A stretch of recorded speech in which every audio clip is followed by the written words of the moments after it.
ఎన్నికలకి ముందు ఏదైతే చంద్రబాబు నాయుడు గారు మేము అధికారంలోకి వచ్చిన తర్వాత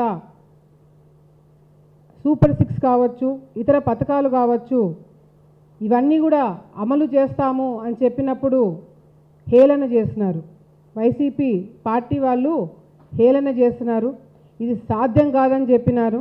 అదేవిధంగా జగన్మోహన్ రెడ్డి గారు అయితే చంద్రబాబు నాయుడు గారు పెట్టిన ప్రతి ఒక్క ప్రెస్ మీటు చూసి నవ్వడం జరిగింది.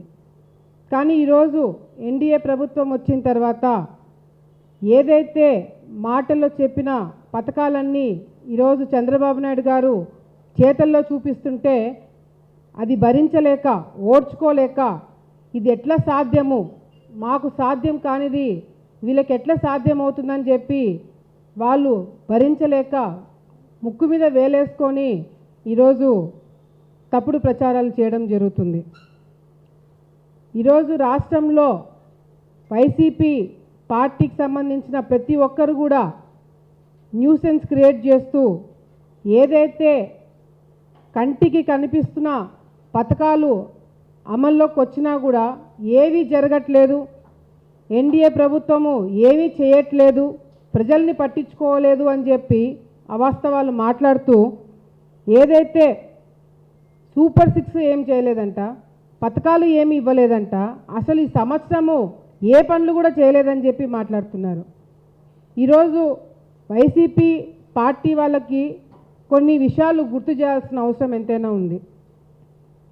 చంద్రబాబు నాయుడు గారు ఏదైతే పెన్షను గతంలో మీరు ఇవ్వలేని పెన్షన్లు పెంచడము, ఒకే రోజు పంచడము చేసే సత్తా ఉన్న పార్టీ ప్రభుత్వం ఎన్డీఏ ప్రభుత్వం. ఈరోజు మీరు వాలంటీర్ సిస్టమ్ పెట్టి వారమైనా కూడా ఇంటింటికి పెన్షన్ పంచలేకపోయినారు. కానీ మా ప్రభుత్వం వచ్చిన తర్వాత వాలంటీర్లు ఎవరు లేకపోయినా కూడా అధికారులు ఒక్కటే రోజుల్లో పెన్షన్లు అన్నీ కూడా పంచడం జరుగుతుంది. అంతేకాకుండా భూ హక్కు చట్టము రాగానే రద్దు చేస్తామని చంద్రబాబు నాయుడు గారు మాట ఇవ్వడం జరిగింది.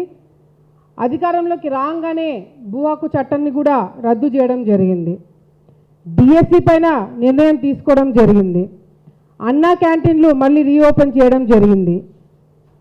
ఉద్యోగస్తులకి జీతాలు కరెక్ట్ టైంకి ఇచ్చి వాళ్ళని ఆదుకోవడం జరుగుతుంది. మరి ఇవన్నీ కూడా వైసీపీ నాయకులకి ఎందుకు కనిపించట్లేదనేది కూడా మాకు అర్థం కావట్లేదు.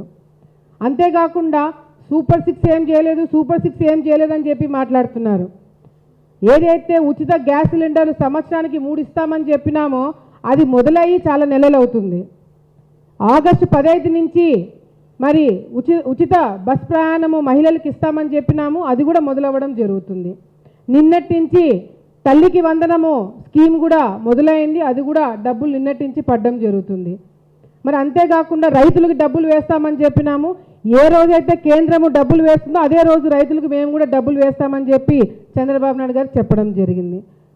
ప్రతి ఒక్క నెల జాబ్ మేళా పెట్టి అంతెందుకు ఆలగడ్డ లాంటి ప్రాంతంలోనే ఇప్పటి వరకు 500 మందికి ఉద్యోగాలు ఇప్పించడం జరిగింది. మరి ఇవన్నీ కూడా వైసీపీకి, వాళ్ళ పార్టీకి, జగన్మోహన్ రెడ్డి గారికి ఎందుకు కనిపించట్లేదు, కావాలని కళ్ళు మూసుకొని బురద జల్లుతున్నారా అనేది కూడా ఈరోజు మేము కాదు, ప్రజలే వాళ్ళని చీకొడుతున్నారు.